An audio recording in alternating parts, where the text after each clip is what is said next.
this is what we're looking at, a Gardall. I do have the back cover off. I put this screw in here.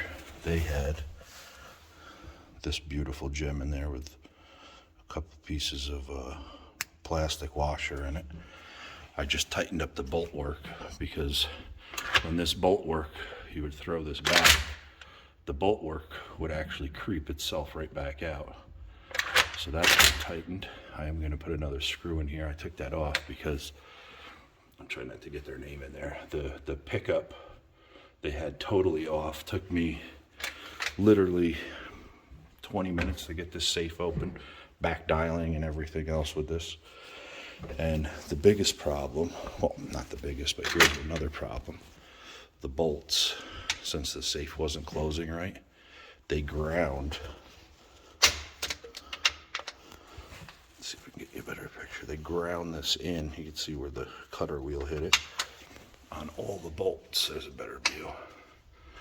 Because when they put this in here, this drags along the bottom because they don't have the washers in here. So when I push this closed, watch this lift itself up. See, there's your spacer right there that it needs. And it drops down, close it. That's quite a gap. And that's quite a gap. Now when I open the door, oh, it's bound up. It drops right back down.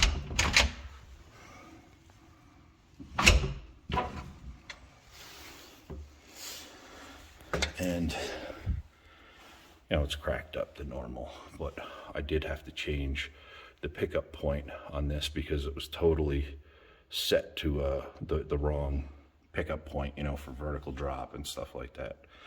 But anyway, we're gonna get this thing fixed up and I'll be back with you. So another dilemma I'm looking at, they built all of this marble around it in order to get that up off of there. I don't think I'm gonna have enough room. If you look at this safe, it's not even like I can slide it out. If you look up in there, the safe is actually behind the marble now. And this just keeps getting better. When this bolt comes out, let's see if I can get you an angle on this thing. The way that they cut this thing back, it's razor sharp. So I am gonna have to put a slight taper to that because this thing will slide closed until it hits that, and then it's actually, can't really get a good angle. And that sticks out quite a bit, so I am gonna have to taper that off. All right, so now when that bolt comes out, I tapered that in. So now when this door closes, that's nice and smooth, but we still gotta fix this hinge problem. All right, so amongst some brainstorming, Jeff from HKS, you're probably laughing your ass off at me. This is on a concrete pad, and we have a ton of room back there.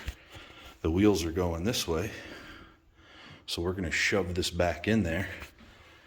And then I got all kinds of room, about 1.5 feet above it, to pop the door off, and then we'll figure out how to get the safe back out.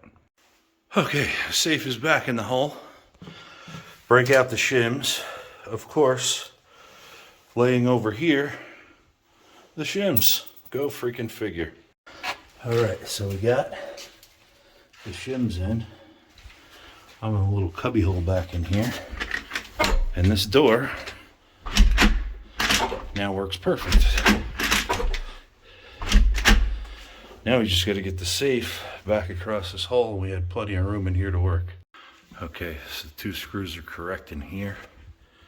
This door now, when it closes, spacer,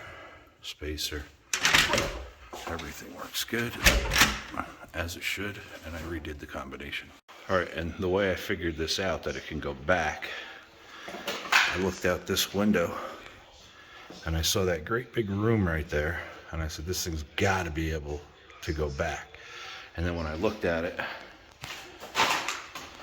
in here, I noticed it was on a cement platform. So when I pulled this piece off next to it, I looked in there and there was a ton of room. So we got it done that way and didn't have to touch any of the the marble. All right, this is now finished. Everything is done here. This door works nice and smooth. Covers back on. Shims. And we are finito.